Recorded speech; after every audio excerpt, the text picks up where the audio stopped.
Hi, this is Asing. You are now watching Asing SL TV.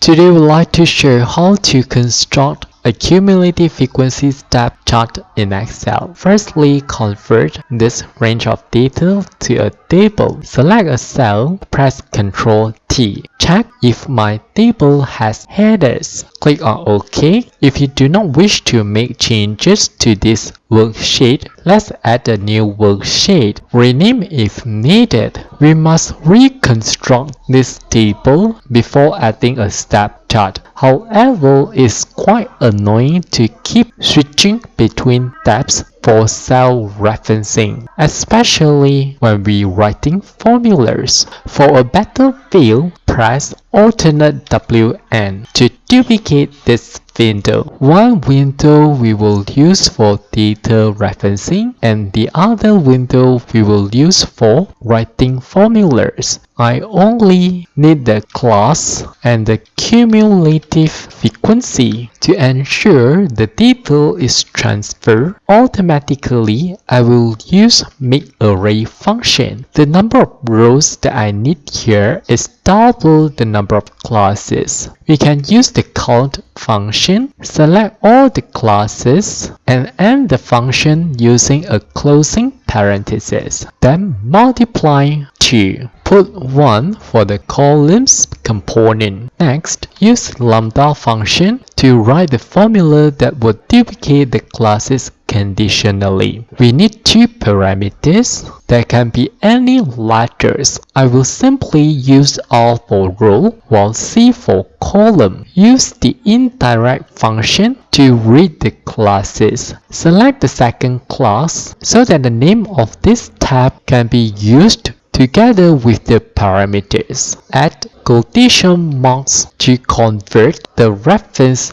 to text. Delete 3 since it should not be fixed. Use an ampersand to run through all these rows using parameter R. We need a floor.map function. To create a step function, each class should appear twice. Thus, take R divided by 2. Closing parenthesis to end the floor function. Closing parenthesis to end the INDIRECT function. Closing parenthesis to end the lambda function. Closing parenthesis to end the MAKEARRAY function. When we press on enter, we obtain a reference error since when R equal to 1, R divided by 2 equal to 0.5. And when we take the floor value, we obtain 0, which leads to an error as we do not have the 0 row. Let's edit the formula to correct the error. Press F2 key. Instead of taking all, we should take all plus 1. On the other hand, to start from second row instead of the first row, add 1 to the floor function. Press on enter and we should have all the classes that appear twice. For the cumulative frequency, simply make a copy of the formula and paste it here. Then press F2 to edit. Since for the cumulative frequency, which is always under column C, so change A to C. Press on enter. We should have all the cumulative frequencies. Take note that all these cumulative frequencies should be paired with their adjacent class. In other words, shift all the classes by one row up. Let's edit the formula and remove